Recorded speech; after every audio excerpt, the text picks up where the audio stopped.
I'm Christina Rea, and welcome to Breaking Out of Breaking In, a practical filmmaking podcast about taking your creative career into your own hands and making great work that gets seen without playing the Hollywood game. Or at least while changing the rules. Hi, I'm Brie Castellini, your other co-host, and today we're breaking down one-person productions and working with nonprofits, a real chock-full episode today. If you'd like to suggest a new topic, send us a compliment, ask us a question, or otherwise get in touch, you can hit us up on Twitter or Instagram at BreakingOutPod, or via email breakingoutofbreakinginpod@gmail.com. And as always, if you want deeper dives into everything we cover on this podcast, subscribe to our Patreon at patreon.com/breakingoutpod. For just $3 a month, you'll get access to bonus content like templates, curated learnings, and custom infographics. And for $10 a month, you'll get that, a logo sticker, and a shout out at the end of each episode. There's lots of ways to get involved and support the podcast and get yourself a bunch of cool stuff. So definitely go check that out, patreon.com/breakingoutpod. But before we get into our chock-full episode, we got to introduce you to our wonderful guest today. So thank you so much to Shelby Zoe Coley for joining us. Shelby, please introduce yourself. Hi, I'm Shelby. I would say I'm a filmmaker, mostly in the area of like documentaries and kind of transitioning into narrative work now. Cool. And what kind of work do you focus on? Yes. So I usually focus on issues regarding like, social justice, methods of healing for Black and brown people, especially queer people. So yeah, I would say those are my like the topics that are closest to my heart. That's great. So a big part of why I wanted to have you on is because you are sort of like all in one. Every time I see you making something, it's just you with a camera and a mic. Yeah. And I love that. I love that you're creating pretty much on your own, and you have all these tech capabilities. And Brie and I come from a very like writer perspective and sort of writer-director perspective, but we always have like tech people because that's not our general area of expertise. So can you talk a little bit about working that way and maybe how you started? Give us a sense of like how you became the all-in-one filmper that you are today. Right. Wow. I'm like, there's like a few different angles I could come at this, but let me see. Well, I'll talk about like what made me buy a camera in the first place. I think I was just like watching some videos online back in like 2011 or something, 2010, before I first moved to New York. Saw this like dope like video. I was like, yo, how was that shot? That's definitely not like a phone or something.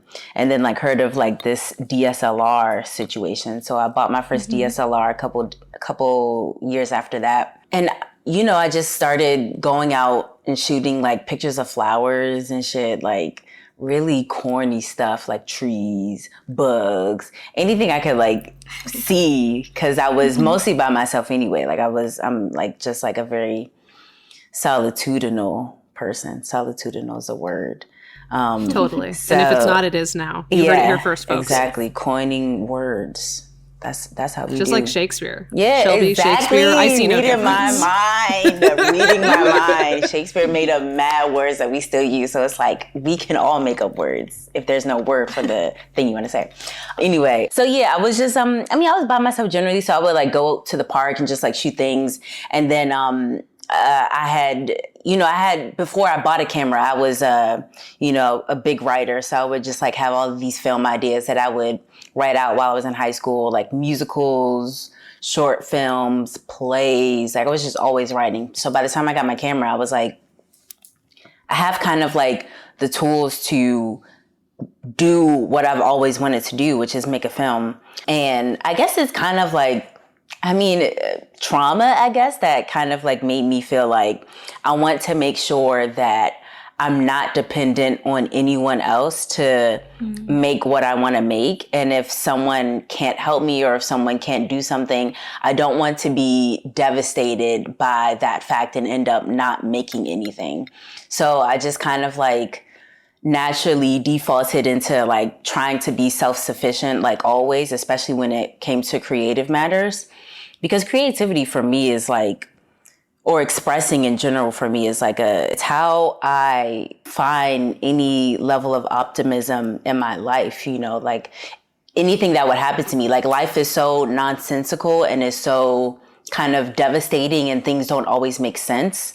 So I started really early trying to figure out how I can reorganize the events of my life to make them have meaning. And so it started with like songwriting, and then eventually just advanced to film, which I find like the most robust way to express an idea. So yeah, so I was like, you know, as important as expressing an idea is to me, this cannot be something that can be in the hands of somebody else. So, you know, I was just like watching my YouTube videos on how to work a camera. I mean, I had a camera way before I even knew how to like properly work it. Like I was just like, oh, these 3 knobs control how bright and how dark it is. But then I would turn one knob and I would be like, wait, why is my picture blurry? And it's like, oh, that's the shutter speed. So it's like, you know, just kind of like learning by making mistakes. And then now I'm like a full on gearhead where I'm just like, I'm always like into like the new gear and like the cameras and like trying to keep tabs on what's coming out and like what's compatible with like this lens and la la la. It's like a crazy rabbit hole you can go into, and a very expensive rabbit hole too. Like, oh my God, my shopping addiction for gear is like out of this world. It's insane, but that's neither here nor there. That's for my therapist. But yeah, I guess that's the story of how I just like kind of been one man banding it from the beginning. I just didn't want something that important to be dependent on, you know, someone else's knowledge, I guess you could say. So how did you transition from figuring out what shutter speed was to like actually making a career out of one woman banding it? What was the first gig? How did you get the second one? Like how have you navigated sort of freelancing in this way? Yeah, I mean, I remember just doing a lot of free stuff right off the bat. Like I remember maybe like a few months after I got my first camera, there was an art opening that I went to. And so the guy, it was a Black owned gallery in Bed-Stuy. And the guy was like, oh, you have a camera, you want to make films. Why don't you like shoot our Q&As? I shot those. They're, I mean, awful. Wow. The sound is just pitiful. It's just pitiful. So I don't know. It's just like things like that. People would just see me out shooting and then they would be, oh, do you want to do this? And so, you know, I'm not very learned in my craft yet. So, you know, I was obviously doing those things for free. But just as I like learned by trial and error, I got better and better and learned how to like not overexpose something.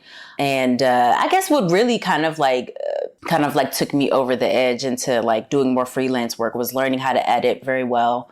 So the first thing I edited, I was like, damn, this is like actually pretty good. Like I can actually release this and not feel like I'm embarrassed about it. So it was kind of like the editing bit that kind of like introduced me into the world of like, oh, I can kind of like do this as a profession and like freelance. So shortly after that, I started just like doing little event gigs and like shooting people's events, whether it was photography or videography. But yeah, that's how it went. Just learned how to get into Final Cut and Premiere. That's great. When you freelance full time, is that correct? Yeah. Yep. Yeah. So how are you primarily finding gigs now? Like, how does that? Yes. My big like philosophy or like the thing that kind of like opened the door for me was figuring out that I get work if I'm making work, and specifically like releasing work. So, for the work that I was doing, the year before or leading up to the pandemic, I was working with a lot of like nonprofits. And so essentially I just went out, I just had a gimbal, and I had my gimbal and a camera, and I would just like show up to events, shoot things, edit it together. It was good. And so I was putting it out on Twitter, putting it out on Instagram, or like showing it to the people who were like running the events. And then they were like, wow, this is so great. And so they would share it. And then, the relationship, the working relationship kind of came naturally out of that. Like I was just publishing it. They were like, yo, this kind of like blew up on our Twitter. Like, oh, this is so dope. And so I was like, yeah, like if you want more stuff, just like let me know. So, kind of just like came out naturally like that. Like I was just putting stuff out, tagging people. It was like a big thanks to social media, just like publishing something and tagging people just so they see it, even if it doesn't like become like this big semi-viral thing. Like if they see it and it's good, it's like you're in. That's it. It's like guerrilla videography for events. That's Yeah. so smart. That's Yeah. so smart. Like free samples. Like Yeah, basically. like I'm gonna show up and show you what I can do, and then you're Yeah, gonna want more. exactly. Show and prove. Did you ever run into a situation where because you did that sort of guerrilla audition for free, they're like, can you just like, we'll just give you a free ticket and you want to keep coming and making free videos for us? Did you ever have to navigate that as you were building Yeah, a of career? course. Like the people would be like, "Oh, can you do this?" And I'd be like, "Yeah, sure. Let's set a time to talk about the fee and the budget and things."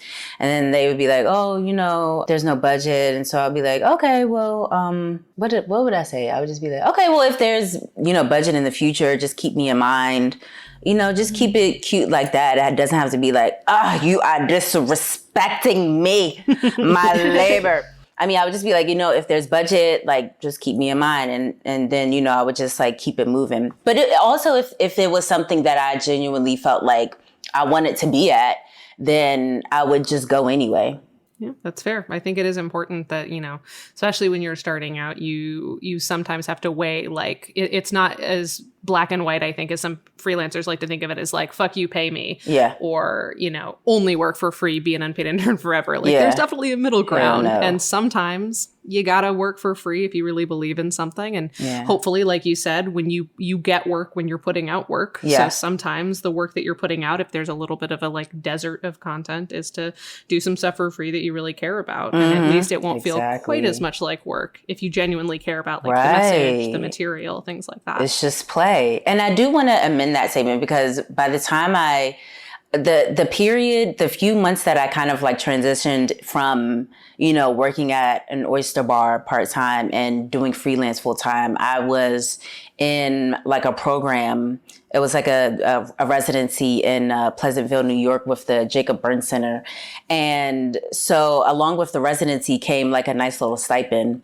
So having that cushion so that I could put in my 2 weeks off from work and be like, okay, I'm just going to focus on making things that I like. I'm going to take a leap of faith. And like, I didn't know how it was going to happen, but I was like, I want to make this happen. And I just had like a feeling. I was like, I'm going to do this. I'm only going to put time and effort into things that I really genuinely want to do. And I knew I had the juice. I knew I had it in me to do it well. So I was like, I'm putting it all into this. So, I mean, it does require a little bit of, you need some funding, you need a little bit of capital. So I was just like blessed to have that, to be like, I'm about one lens and that's it. I'm going to sacrifice like going out to Chipotle or like eating food at all. I'm going to like walk as much as I can so I don't spend money on like train fare. So, like it's a little more complicated than just kind of like just going out and doing it. Because when I was freelancing, when I was working part-time at a restaurant, I definitely was not in that mindset at all. I was just trying to figure out like, oh, how can I, make a little thing on the days that I'm off. So yeah, it does require like your full attention. So yeah, you gotta have like a little bit of money saved up. Right. So I have two questions about balance. One is, when you're full-time working on other things, like other people's projects, whether it is, nonprofits or commercials or just anything that's helping you pay the bills, how do you find like the creative flow inside of yourself to work on your own passion projects? And do you find that there's a struggle there, or does it come naturally because you're already being creative all day for the freelance work? Like, is there balance there, and how do you find it? I guess answer that, and then I'll go to my other question. Okay. I was going to say, Christina, that's a lot. Let's give her a break. Yeah. Okay. So balancing like the freelance paid work with like passion work is essentially the question, right? Yeah. It's funny to say, but the balance kind of came really naturally. Like, I don't know. It's kind of like I would have a working gig. And so that's what I would focus on. Like, there was nothing basically at the time that I wanted to do a passion project for that was during the time of my working gig. So it kind of, I don't know, it was like, it wasn't even me like trying to balance anything. It was just like when I had the working gig, I was like, bet, let me knock this out. And then when there was no work, there would be events that I wanted to go to and like actions with like organizers that I like respected that I would go to. And so I would just like do those until I got an email being like, hey, do you have availability for these days to do this type of paid work? So it kind of like just balanced itself out naturally. I didn't struggle that much in that area, thankfully. I would say that where I struggled the most was making sure not to tax myself out on the free work that I was doing, because I wanted to be at every event. I wanted to support everybody. And there would be times where it was pouring. Like, you know how they say when it rains, it pours. Like there would be like stuff happening like back to back to back, like consecutive days. And I would have to kind of like take a step back and be like, yo, Shelby, like you're fried. Like you're literally fried. Like, are you really going to like go out and like, show up and just be like out of it, or are you gonna like take a day and rest? Usually I would just like opt to fry myself and burn myself out even more because I just couldn't resist. But I would say that was more my struggle, like trying to pace myself with my passion projects more so than like balancing it with like free work. But yeah, it just came naturally. It was like I must have been like so much in flow and so much like in the dharma or whatever it's called that it just happened naturally, thankfully for me. Right. That's kind of a question I have is when you're doing work for hire, are you primarily focusing on causes and companies or organizations that align with your creative interests and your personal interests? And so you're not like necessarily in conflict, but it's all kind of an extension. Is that the case? Yeah. It was kind of the case. I would say that the conflict would definitely happen like in my personal political interests, because like my personal philosophy is like grassroots work is like where the work is done, like on the ground with the community, with the people that you're working with or supporting. So when I was working with nonprofits, it was kind of like a lot of people's fear is just, what if I don't believe in the things I'm working on, but I need to pay rent? Right. I believe in them. I believe in like the theory of them, but I would probably disagree on like the execution. So it was kind of like that discrepancy that I was dealing with. So I was just like, I'm showing up, I'm working. I'm not going to overextend myself energy wise because, it is what it is. I'm here for a check. But it was also like, I made sure that the people that I was in contact with day to day were people that I respected at least. So it was like, even they knew that they had to do this in order to hit whatever milestone they wanted to do for their organization. So there was kind of like that understanding that we're doing what we have to do. I'm doing what I have to do in order to, pay my rent. And they're doing the same thing. So yeah, there was a little bit of conflict, but it was like, it is what it is. We live in a capitalist society and I have to eat. Right. So I'm not going to like hold myself and prostitute myself. But yeah, it was like a threshold of like, okay, if they're meeting like 50% of the things that I want to support, then okay. Yeah. I think that's something that we're, even outside of freelancing, even just as like creatives who want to work for potentially studios or production companies, it's like a constant balancing act and a constant thinking about the broader impact and weighing your options and having to survive in a capitalist society. Everyone has a different line too, Yeah, and that's something I'm thinking about more and more as I'm in a position to do a lot of work like for free and to like support my friends in their creative endeavors and to like, cause like I have so much equipment because of my shopping addiction. So I'm like, how can I like make, the resources I have more communal so that I can kind of like share the knowledge that I have and like the resources that I have so that I'm just kind of creating a little bit more equity so that we can be in a space where we're making decisions about like, what we want our set culture to look like, how we take care of each other and things like that. So yeah, that's become like very much top of mind, what you said, Christina, about like, how are we, like once we're going into that, like this corporate hyper industry, hyper professional, hyper capitalist space where we're working with studios or working with brands and things like that, like having to make a strong decision, even for the sake of my mental health, to be like, okay, is this a space that is sustainable for me to work in? Because like if I can't like take 5 minutes to smoke a cigarette, it's already like done. Like I can't do it, you know? Like there has to be a little bit of like leeway. And I guess it's like the same thing. If it's like, if I can get 50% there of where like I want to be as far as like the culture and the environment and the people that I'm working with, then it's like, okay, I can make like a concession here and there. So in terms of your branding, do you separate what you do for hire versus what you do for yourself? Like how you put it out to the world, how you share it with an audience? Yeah. And that was kind of like a thing that I had to kind of like navigate to after I started freelancing. Because I was like, okay, I did this thing for pay. Is this something that I'm like fully supporting? If it was like one of those 50% jobs, then I would be like, okay, here it is. You're welcome to tag me. You're welcome to say, you know, video by Shelby Zoe Coley. But I'll do like a lot of like fun things with like tags and motion graphics that I would put like on my personal projects that I would do with like the grassroots organizers in New York that I wouldn't necessarily do on my paid work. So there's definitely a separation in that respect for sure. So the other question, we already kind of talked about it, but the other balancing question I had was about the hustle that we're all sort of living in. And like you said, you made a comment earlier where you said, you know, maybe I won't eat at all. Like I won't eat at Chipotle or I won't eat at all. Yeah. And like how do you find, have you noticed any sort of change over the last year? I'm curious because I have for myself in terms of like how I view my own hustle and where I was maybe sacrificing like my own well-being. So that's one question, but then also just like if you are in a different place, maybe could you talk about that a little bit, like how you're finding balance within pursuing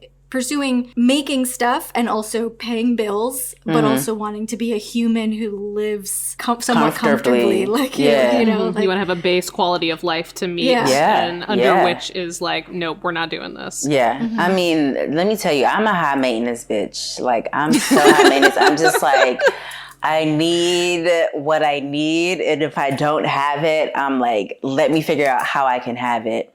Again, like luckily it's been very easy for me. Like I'm blessed. Like I have people in my life who help to support me so that if I am like low on like work, they're like, you know, you still have like a place to stay. You know, I can help you with groceries, things like that. So I'm like exceedingly blessed. Like that is the only way I could have imagined that I could live the life that I live as far as like making specific decisions regarding work and my values. Like some people aren't in a position to say no to work. You know what I mean? And I acknowledge that. And I think that's important to acknowledge. But, you know, I am. So right when I was freelancing, it was kind of like I wasn't eating out like at all. I was walking a lot more, but I was much happier. And my mental health was like there. Like I was just like, it was almost as if like before I had like quit, you know, my restaurant job, that I was like asleep to the things that were in my heart that I really wanted to do. I was basically like muting myself, muting my instincts so that I could show up to work and smile no matter how I felt. You know what I mean? So once I forgot to mention I kind of had a nervous breakdown when I quit my job and started freelancing as well. I wasn't sleeping. So basically that nervous breakdown just kind of like clarified all of the things in my life that I was sacrificing for that I didn't want to do anymore, because I was realizing how much it was taking from my happiness. So when I quit and I was like, I'm not going to eat out, it was like the most liberating thing ever. When I was like, not worried about getting to work or being anywhere at a certain time. It made up for the fact that I was only eating, you know, Hot Pockets at home. So it was like a hustle. It was a different mode that I had switched to, but it wasn't taxing because I wasn't sacrificing as much as I was before. So it was better. And it's even better now that I'm like making money off of like something that I'm good at, you know? So yeah, did that answer your question? Yeah, totally. It did. Yeah, I mean, I think we all strive to have an answer like yours. It's just like, You do what you got to do. You have flexible boundaries, but you're laser focused on the thing that matters most. Yeah, exactly. So you said you're transitioning into narrative. Are you still primarily kind of working on your own behind the camera, or are you expanding to have more of a team, since that requires maybe like more creative lighting or right. Yeah, I mean, I'm trying to inch my way into it, because before I was like, I'm never working on anything where I can't just do it myself. If I need like a whole crew, I've taken a wrong turn somewhere. That has changed. That idea has changed, because and this is probably the same case now, where I was like, I don't like working with people. I don't like people telling me what to do. I just want to have it my way all the time. So I've grown a little bit, and I mean, like, when I say a little bit, I mean like a little bit. Like, it's more like I've learned how to, first of all, accept certain things about myself, as far as like, if I'm on set and it's a very tension-filled moment, and I'm like, I'm going to be fucking moody, or I'm going to be like irritated if the gel isn't clamping onto my light right, and I'm just going to throw my phone, or whatever the case. It's being forgiving of my own personality flaws, so that I can walk into a space and be like, okay, I know I'm going to be engaging with other people's personality flaws, and having a strong personal relationship with people that is not just based on work. Like, can I go out with this person just to like have a drink? That's kind of like the barometer, I guess is the word, on which I base like, do I want to work with this person on a set? So as I like get into that, I'm like, can I chill with this person? Do we think the same way? Like, are we like fake astrologers and like really into like rising signs and retrogrades and moons and like Saturn returns and things like that? Are they able to like have a vulnerable conversation with me? Yeah, now I'm inching into like working more with people.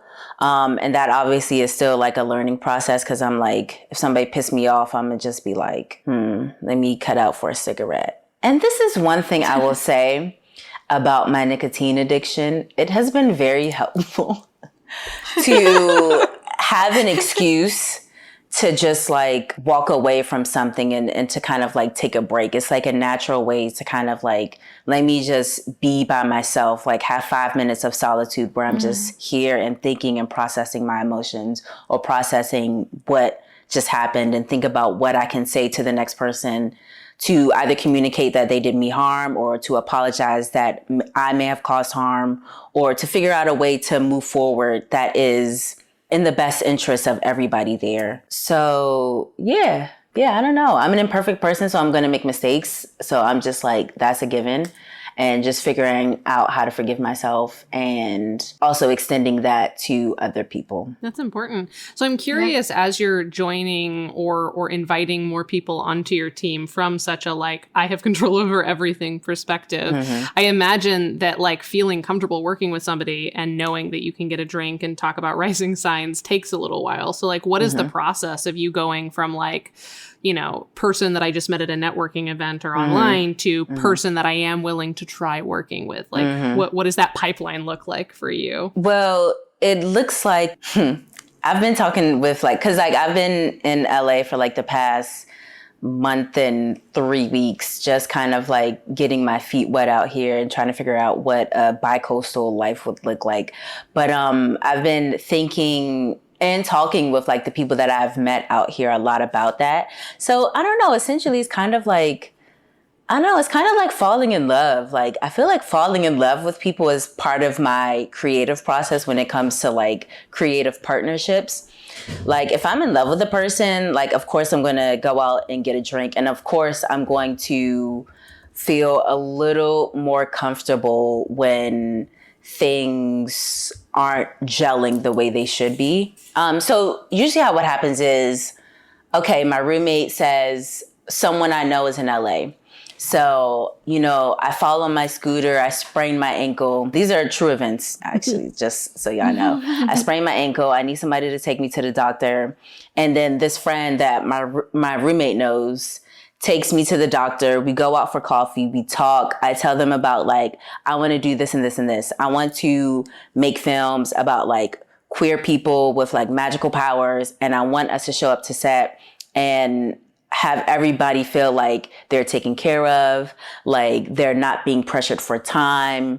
You know, a lot of those small things that factor into more very high intense, like set situations. And they're like, yo, I fuck with that idea. Like, I have this idea and like da-da-da-da, and I know this person. So it's just kind of like, what does that first conversation look like? What does that first conversation over coffee look like? If y'all are kind of like finishing each other's sentences, then, you know, that's a good sign. And at the end of the day, you just got to feel it out. And of course, you might make mistakes and make wrong judgments about people and think that they're the best thing ever when you first meet them. And then as you get to know them, it's like, ooh, I didn't realize it was going to be like that. Again, it just comes down to recognizing that, yeah, you made a mistake and it's never too late to turn back, especially if it's at the cost of your spiritual and mental health. Like if I meet somebody and I'm like, yeah, they're dope, and then later I figure out like, oh, but you're also a control freak, then either I just pull out and I'm like, okay, I'm pulling out. Like I've done that as well on shoots. Like I'll go to a shoot and then like when we unload all of the equipment, I'm like, yo, so I'm not going to be able to finish this project. And that is scary because you burn bridges that way. But it's like, are you do you want to cross that bridge? Did you ever want to cross that bridge? Like, is that a bridge like you see yourself crossing in the future?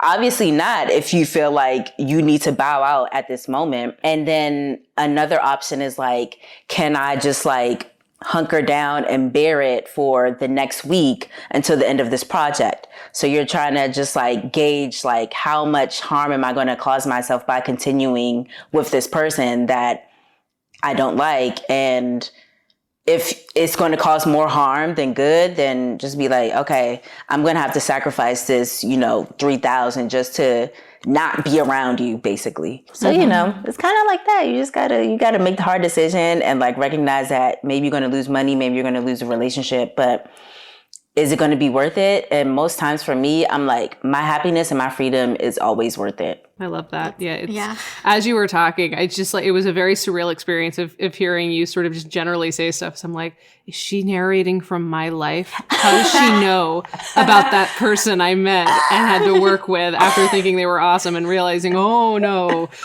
this isn't like a jokey persona. This is their real persona. Oh dear God. Like, what did I get myself into? Wow. Yeah, because it's hard when you're meeting someone socially. Sometimes it's like, oh, we're vibing because we're both very competent people who have like very strong visions. That's cool. I want to work with that. But then just like you said, realizing they're a control freak, but in like not a perfectionist way of like you, Shelby, you're a control freak because you know exactly what you want to do. You know how to use all the equipment. In my experience, my person was a control freak and didn't really want to do any of the work and sort of just hope that things would come together. Absolutely but also not. was still in charge without it was very strange.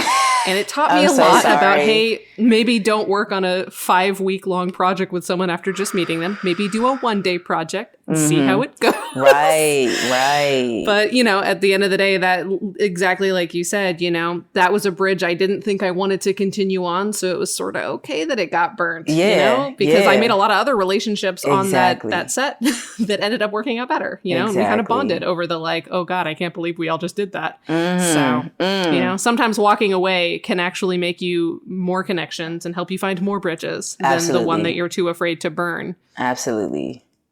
1,000%. Oh God. I'm just like replaying all the kind of like ill-fated connections I've had. And it's like, wow. There's nothing like that situation because you just feel like you're in jail. And it's like, is this ever going to end? Is this 5 weeks ever going to end? Am I going to make it out alive? Like, It's crazy. You want to do a good job. You don't, but I think what I'm taking away from this conversation is I really need to get better at, just saying, I can't finish this. I'm really sorry. I'm not available anymore. Because I hate that. I'm such a completionist and I want to be seen as a dependable person. Even if I don't want to continue working with this person, like, oh God, what if this person who I'm never going to work with again thinks I'm not dependable? What will I do? My whole identity is crumbling down around me, which is, not realistic. So that's something I'm taking away from this conversation. Nice. My whole identity is crumbling. that's how I. So you said you mentioned a breakdown. I'm like that's like my daily breakdown. Is like my whole identity is crumbling all the time. It's deep. It's really deep. Maybe I need to stop basing it on external validation. Maybe that would help. Who knows? Maybe. I've learned enough today. That's fine.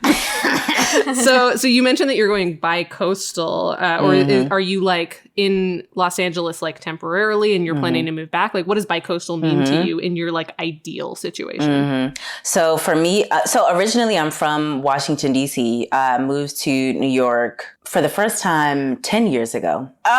God, that's so painful to say. God. And so right now, home base is Harlem, New York, where I live. That's like home base. So in my mind, I'm still there with my roommate and I still live there. My room will always be my room. And so I kind of like, I was flirting with LA when I came to kind of like took a Southwestern trip in June and visited LA for the first time then. And I was like, oh, I like this. I think it was mostly like the kind of like desert vibes because I had just been reading Dune. And so I liked the desert vibes. And so I just felt like I could probably be here for a long time. So yeah, bi-coastal would be like, I'm here for, 2 months. I go back to New York for a month. I'm in LA for 3 months. Stay in New York for 2 months. Like, so for instance, like I know a lot of my family's birthday were usually in like the fall and winter time. So I expect to spend a lot of my fall and winter time in New York so that I can go back and forth to DC easily. So yeah, just kind of like whatever projects pop up in LA, I'll be there. Even if it's, whether it's for a week or 2 weeks or 2 or 3 months. And then when I go back to New York, I line up my work out there for when I'm going to be there. So yeah, that's what that looks like. I don't know if that is clear. No. Yeah. So I'm wondering, going back to kind of doing it all on your own, do you have any quick tips you could share with people who are maybe trying to do the same thing, if they're just getting started or they're trying to transition into getting paid work with just themselves and equipment? Yeah. What's your starter kit for somebody who wants to like follow in your footsteps? Starter kit. Okay. Wow. Yeah. Okay. So I would say, first of all, one, I had to know exactly what I was good at before I decided to kind of branch out and like take a sacrifice and quit my job and, just go full throttle into trying to freelance. So I would say if you're like just kind of like starting out with like working with cameras, you need to really dedicate some time to YouTube University. Like YouTube is like game changer. I don't buy any piece of equipment without like going down a deep dive into YouTube. But that is to say that, just kind of like practice and get good at something, just delve into YouTube University. But essentially you won't really know what you're actually good at and what you actually like to do until you're doing it and you see the results and you see what people say about it and etc. So that's the first thing I would say. Just like know your lane. And also, this is something that I'm struggling with now, especially as coming from a space where I was doing everything by myself, is like trying to keep your camera package small. So when I started freelancing, I had a Sony A6300, like not very old, but it was pretty outdated for like a mirrorless camera, but it had a log profile that I could color grade and put LUTs on really quickly. So that was important to me. And then I had like a very compact gimbal and I just had everything that I needed that could fit into like a kind of smallish book bag. So yeah, I would just say like keep your package small if you want to run and gun it, and then kind of like build it out as you kind of like develop your taste for wanting to do more elaborate things. And then what else would I say? If you do want to start working with people, like start with like one other person. So I have like a few friends who are like interested in like filmmaking that I'll just kind of like be like, hey, I have this shoot. Do you want to come? And so then I'll just have them like hold a light, or they'll take BTS stills, or like, you know, help bring a C-stand over to the corner or something. So yeah, just start with maybe one other person. Like that's very chill, very manageable. Y'all can just like kiki on the way to the location or whatever. So yeah, I guess that's what I would say. I feel like there was another question in there. Yeah, it was just any tips, like any quick tips. And I also think we should bring it back to the thing that you mentioned, like at the very beginning, you're sort of like guerrilla auditioning. I think that's really smart.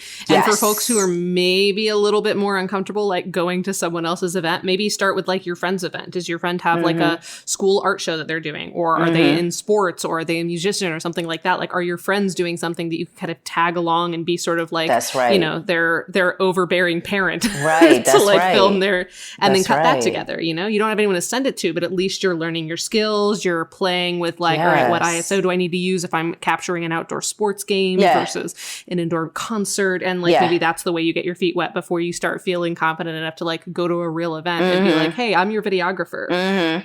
You better, you know, pay attention to what I've got going on, because I think you're going to really be impressed. And to that point, I remember like showing up to events at first, like by myself, and nobody fucking knew who I was or what I was doing there. I was just like bouncing around with this gimbal. They're like, who is this bitch like just doing the most? Like, who is she? Like, nobody knows who I am. I remember one of the very first events I went to, it was like a rally, and there was like some news coverage as well. And I remember I was all up in the news coverage with my gimbal. Like, you would see like a guy like talking, and then I'm in the background, like my head's bopping around. It's just like I would come and I would not say anything to anyone. I would just find a little spot, pop a squat, balance my camera on the gimbal, turn it on, shoot. I didn't say shit. Like it was very awkward, and it was always nerve-wracking until I got to a place where I was establishing a rapport with the people that I was going to the events for. But yeah, I guess it depends on like what your comfortability is with like just showing up. So it's like, don't feel like you have to say anything. Don't feel like you have to say a word. Either someone will come up and talk to you and be like, hey, what do you do? Or like, what's this for? And you can like give them a business card, or you can go up, be silent the whole time, leave, chop it together, post it online, and boom. Let the work speak for itself. Yeah, that's your introduction to them. You know, it doesn't have to be like, hey, I'm going to shoot something here, la, la, la. Just be quiet and do the work. If that's more comfortable for you. You can also talk if you'd like. You are allowed to talk. We're saying it right now. Yeah.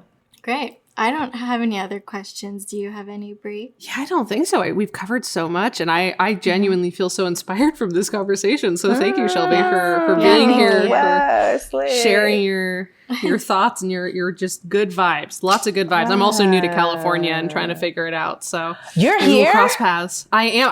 I moved in June, so around the time your trip started, I just moved here. Yeah. Wow. Okay. Bet. So I guess when I come back, we'll have to like link up. Yeah, absolutely. Yeah, that's dope. We can schedule this off podcast, but yes, definitely. Yeah, let's schedule it out so everybody knows. Yeah, come to the Brie Shelby meetup, everyone. Right. Yeah, we'll definitely. We charge $10 for signed headshots, but other than that, it's free. You can show up and do whatever.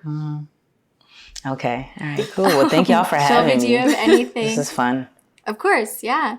Do you have anything you want to plug, or just any final thoughts you want to share?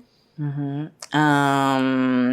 want to plug the film that I made 5 or 6 months ago or something. It's my first foray into narrative work. It's a short film called The Singularity, and that is on my website, which is shelby.works. So you can just type in www.shelby.works, and that's my website, and you'll see it.